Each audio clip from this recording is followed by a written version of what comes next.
On September 1, 2026, Russia will finally do something it has dodged for a decade. It will officially recognize Bitcoin and crypto as property, under one comprehensive federal law, signed by Vladimir Putin himself. Nothing like this has ever existed in Russian history. Stick around, and you'll see exactly what it changes, for Russia, for the market, and for you. Start with the headline.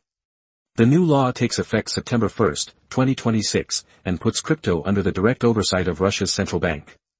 Not the tax service. Not the finance ministry. The central bank, the same institution that spent years calling crypto a threat to financial stability. That's a complete reversal. The law treats digital assets as property. Sounds technical, but it's enormous. Property can be owned, inherited, taxed, and defended in court. Before this law, crypto in Russia lived in a legal gray zone, not exactly banned, but with no rights, no protections, and no clear rules. Now it has a legal identity. And this part matters beyond Russia's borders. Russia is one of the biggest crypto adopters on the planet. Millions of Russians hold digital assets. A framework this size doesn't just affect one country, it reshapes how the whole industry thinks about regulation. Now the part that hits everyday investors. If you're a Russian retail investor, you can't just buy crypto anymore. You have to pass a knowledge test first. Think of it as a driver's license for digital assets. Pass the test, and you still hit a cap. About $3,800 per year, per platform. Roughly 350,000 rubles. Want to invest more? You'll need qualified investor status, which means proving significant assets or experience. And the kicker, only top coins are approved initially. Bitcoin, Ethereum, and USDT. That's it.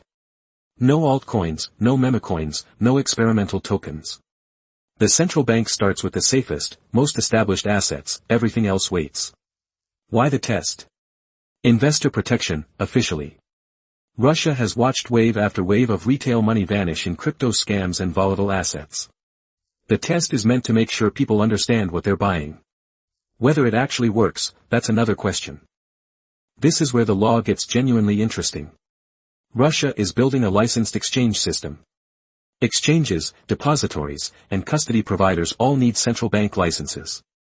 And they have until July 2027 to get them. That's a hard deadline. In practice, that squeezes out unlicensed exchanges. The survivors will be regulated, audited, and accountable. For an industry used to operating in the shadows, that's a completely different environment. Mining is the part most people miss. Russia ranks among the world's largest Bitcoin mining countries. The law introduces formal mining rules, registration, reporting, tax obligations. Miners who comply get legal status. Miners who don't, they're now outside the law, with real consequences. Custody standards matter too. If a Russian exchange holds your crypto, the law now defines how it must be stored and protected. Consumer protection that simply didn't exist before.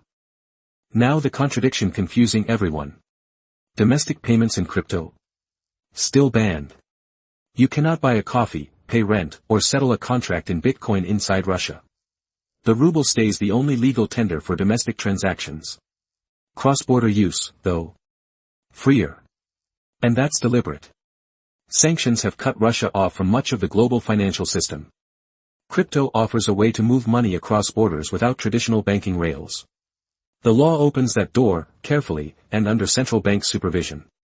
That's the real strategic logic of the whole law.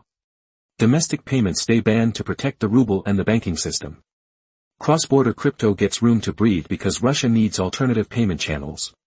It's not a crypto revolution, it's a sanctions workaround with legal cover.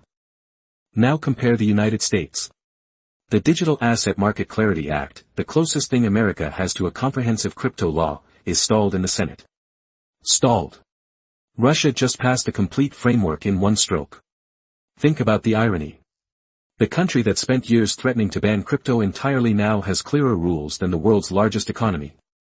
U.S. exchanges still operate under a patchwork of state and federal rules, with the SEC and CFTC fighting over jurisdiction. Russian exchanges will have a single regulator, a single rulebook, and a single deadline. That doesn't mean Russia's approach is better. The knowledge test, the caps, the state control, plenty of people will call it restrictive. But from a market perspective, clarity itself has value. Businesses can plan around clear rules. They can't plan around a Senate that never votes. So what's the big picture? Four forces are converging.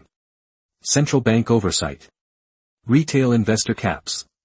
Licensed exchanges with a hard deadline. And a freer cross-border corridor. Together they tell one story: Russia is done pretending crypto doesn't exist. It's building a controlled, state-supervised crypto economy. For investors, the takeaway is simple. Watch the September 1st activation date. Watch which exchanges get licensed first. And watch whether the US finally moves, because the gap between the two approaches is getting harder to ignore. If this breakdown helped you see the bigger picture, subscribe. I break down crypto regulation every week, in plain English. And drop a comment: should the US copy Russia's approach, or is this too much state control? I read every comment.